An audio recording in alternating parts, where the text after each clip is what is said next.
Nanaitran'ny maro ny zava-misy ao andrenivohitry ny Madagasikara ao tsy aiza moa izany fa ao Antananarivo renivohitra ao tamin'ity herinandro ity satria fantatra fa ireo makorelina izay mpampanofa vatana ihany no manendaka eny bypass eny ka izay no tena nanaitran'ny maro ary maro ny manomesa-panontaniana manoloana an'izany rehetra izany ka nipitsipitsy ny mahakasika an'izay ny fakafakena amintsika atao anatin'ity video ity ka manasa antsika rehetra nanaraka an'ity video ity hatramin'ny farany azadino ny milaiky ny videontsika ary tsarovatra trany miabony amin'ny chaîne antsika mba ahafahanareo manaraka tsy tapaka ny video zay lefa nahita isan'andro tsy mampendrera mo isika fa avy hatrany tonga de vavany ndao ary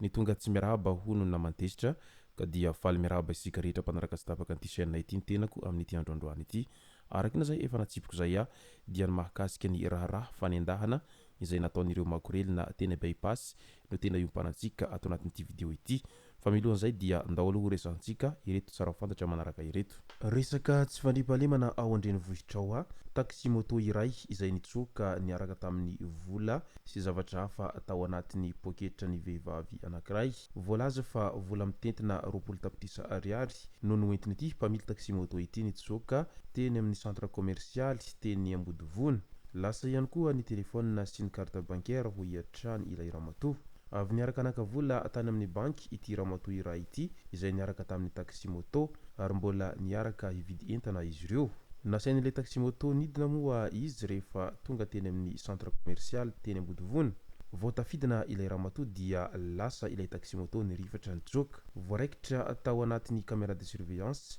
ny fidirany tao amin'ny parking ny Ambodivona ka izay no nahitana an'ity sariny ilay mpamily taxi moto izay nitsoka niaraka tamin'ny volan'ny vehivavy ity ka noho izany dia mailmail hatrany fa niratsy tsy kely lalana ary miseho amin'ny endriny rehetra izay resaka asa fangalarana sy ny maro hafa izay amin'izao ankehitriny izao ao anatin'izay resaka tsy fandriampahalemana izay hatrany lehilahy misa efatra mpangalatra ary mpividy entana halatra no voasambotra ny polisy ny 1 martsa 2024 teny 67 hektara sy teny Anosy basy sy bala maromaro ary firavaka maromaro anina pea iray misy taratasy ara-dalàna sy fahazahon-dalana no nangalarin'ny mpiandry ny tanàna tao an-tranony Amboditsiry midika izany fa tena manao aintso-zavatra ny mpitandro ny filaminana izay miezaka mampandry fahalemana amin'izao fotoana izao ary hita eny elakelan-trano eny moa ireo mpitandro ny filaminana amin'izao fotoana izao izay manao fisafoana isam-pokotany amin'izay resaka fampandriampahalemana izay any Antsohihy indray efa manomboka misy ny fanaovana kidnapping indray any an-toerana any amin'izao fotoana izao tamin'iny andro ny 13 martsa iny no tsy hita ilay renim-pianakaviana iray izay nanaovana filazam-baovao ombay mitady manamafy hatrany ny fanentanana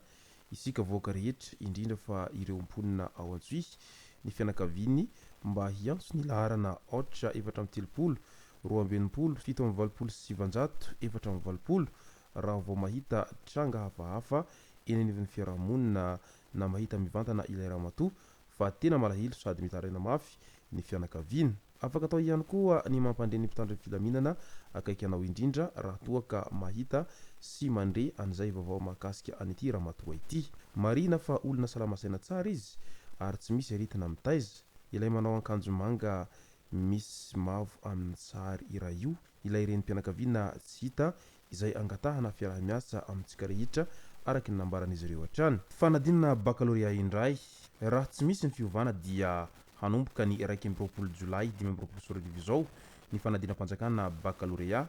mba tsy verimberenan'ireo lesoka izay niteraka resabe hatrizay dia efa miomana amin'ny fiatrehana izany ny ministerana fampianarana ambony sy ny fikarohana ara-tsiansa izay tariny ministra professeur Lola Samina araky ny tapaka nandritra ny fivoriana sy ny fikandoha niarahan'izy ireo tamin'ny andro ny 12 martsa 2024 dia farany ny fisoratana anarana 12 aprily 2024 ho avy izao ny faha 12 aprily no fehimpotoana farany soratana anarana ho an'ny fanadinana baccalauréat zava-dehibe ho an'ny mpiadina rehetra ny manaraka ity fepitona ity satria sisy fanalavam-pitoana omena intsony tokony feno sy ara-dalàna ny taratasy ilaina amin'ny fisoratana anarana mba tsy siny olana amin'ny fanamarinana sy fandraisana anjara amin'ny fanadinana. EPS pratique taranja tsy maintsy atao tsy azo heverina ho taranja safidy intsony ny éducation physique et sportif na EPS pratique izany dia midika fa tsy maintsy manatiraka an'io taranja io ny mpiadina rehetra raha misy tsy afaka manao ny EPS pratique noho ny antony ara-pahasalamana na antony manokana dia ilaina mitondra taratasy fanamarinana avy amin'ny mpitsabo na avy amin'ny tompona andraikitra ara-dalàna mba hahazona alalana hanao EPS théorique. Safidy tsy azo vaina ny SVT na physique chimie tsy azo vaina intsony ny safidy amin'ny taranja science de la vie et de la terre na SVT sy physique chimie midika izany fa raha vantana vao voafidy ny taranja dia tsy misy fanovana azo atao amin'ny manaraka. Noho izany manentana ny mpiadina ny ministera mba handinika tsara mialohan'ny safidy satria io no hoentina amin'ny fanadinana farany. Miantso ireo mpiadina mba hanaraka ireo fepetra napetraky ny ministera mba hisiny filaminana mandritra ny fanadinana fa zava-dehibe amin'ny ho avin'ny tanora malagasy ny fanadinana baccalauréat. Ndao amin'izay ho resahantsika ny fisiny endrikendrika tsy fandriampahalemana eo amin'ny tontolon'ny fivarotantena ao andrenivohitry ny Madagasikara ao. Malaza ary maro ireo toerana ahitana an'ireo mpivarotena izay manao an'izay asa fivarotantenan'izy ireo izay ary tsy vao androany no nahenona fa misy amin'ireo mpivarotena no miray petsapetsa sy miray tsokombakomba amin'ireo mpanendaka izay manao asa ratsy amin'izay asa fanendahana sy ny fandrobana olona izany any anatin'ireny elatsilatrano izay misy an'ireo mpivarotena marobe any andrenivohitra any izay. Fa tamin'ny tindray mipiraka ity kosa dia ny tranga izay nisy teny bypass tao Antananarivo renivohitra tao dia nanaitra ny maro ihany raha vantany vao nandre fa misy vehivavy mpivarotena miisa 8 izay nanendaka livreur na mofo tamin'ny andro maraina be, izany hoe ilay livreur ndehanao livraison ana mofo iny vao maraina iny no nendahany iretsy mpivarotena 8 ireto teny bypass tao Antananarivo renivohitra tao. Vokan'izay dia voaravan'izy ireo ilay mpivarotra mofo ary lasan'izy ireo ny zavatra rehetra teny amin'ilay mpivarotra mofo izay. Tsy niandry ela akory taorian'izay dia avy hatrany nandrainy ndraiky ny mpitandro ny filaminana ka tratehaka ireo 8 izay nanendaka an'ilay mpanatitra mofo izay. Ka noho izany melimelo ihany rehefa mandeha ao Antananarivo renivohitra ao fa na ny mpivarotena aza amin'izao fotoana izao dia efa manao an'izay asa fanendahana izay ka efa tsy haintsony ny hoe iza ny tsy mba hanao an'izay resaka fanendahana sy sintomahery etseroa izay na ny vehivavy na ny lehilahy dia samy manao an'izay asa izay avokoa ao andrenivohitra ao amin'izao ankehitriny izao.